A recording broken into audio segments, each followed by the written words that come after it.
Hello, myself Shivangi Lhumi. I'm a legal intern at Lexington Company. I'm from Yashwantrao Chavan Law College, Pune, Maharashtra. Today, my topic is assault. When a gesture is made to any person, knowing that the person is going to apprehend it as the person is going to use criminal force on the person is known as assault. Mere words do not consist of an assault, but a person may use certain gestures and expressions or preparation such gestures, expressions or preparations may amount to assault. For example, X shakes his fist at Y, intending or knowing that may cause to believe Y that X is about to strike Y. X has committed assault. X loosens the muzzle of a ferocious dog, knowing that the dog will cause harm to Y. So X has committed an assault upon Y. A takes up a stick, says to Z, I am going to beat you up. Here, although the words employed by A may in no case amount to direct assault, and although the mere gesture unaccompanied by the other circumstances may not amount to an assault, the gesture explained by the words might amount to an assault. Ingredients: gesture or preparation. When a gesture or preparation is made from one person to another person with the intention to use criminal force, it is said to commit assault. Cause apprehension of assault. Generally speaking, assault happens when someone causes harm to other person's body, which may be usually followed by battery, as this may include things like unlawful physical conduct, violence, or unlawful sexual contact. Though all threats are not considered assault, also to rise to the level of actionable offense, the plaintiff may file the suit. The act was intended to cause apprehension of harm or offensive contact. The act caused apprehension in the eyes of the victim that he would be harmed by the other person's actions. Now, the punishment for assault or criminal force. When someone assaults or uses criminal force on another person based on sudden and grave provocation by another person, he may be sentenced to prison time of a term which may be extended for a term of 3 months or a fine up to 500 INR or both. It is defined under Section 352 of IPC, aggravated forms of assault or criminal force.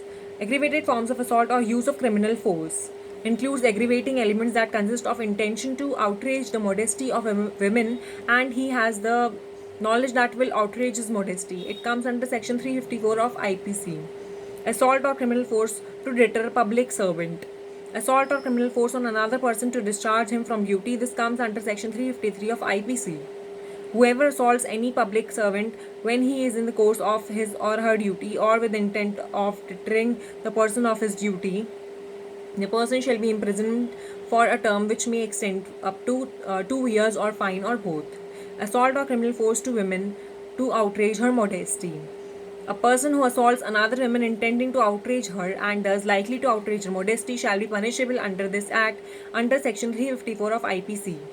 It consists of assault or use of criminal force. Mere knowledge is also sufficient without any deliberate intention.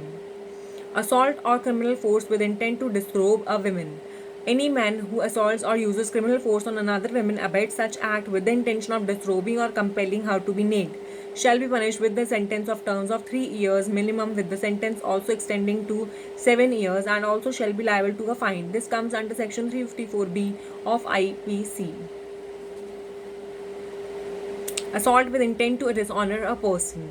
Whoever assaults or uses criminal force on that person, hereby intending to dishonor that person, otherwise on grave and sudden provocation given by that person, shall be imprisonment for 2 years or be fined or both. This comes under Section 355 under the Indian Penal Code. Assault in attempting theft. Whoever assaults or uses criminal force to another person to attempt theft on any person that he is wearing or he owns shall be punished for a term which may extend to 2 years or fine or both. This comes under Section 356 of IPC.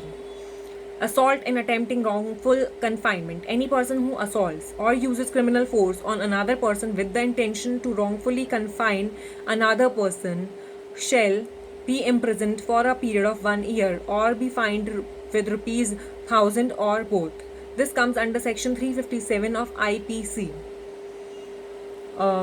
This video doesn't solicit any types of promotion or advertisements as per the guidelines of Bar Council of India, and the sole purpose of this video is for educational purposes only. Please like, share and comment on my video and do subscribe this channel. Thank you so much.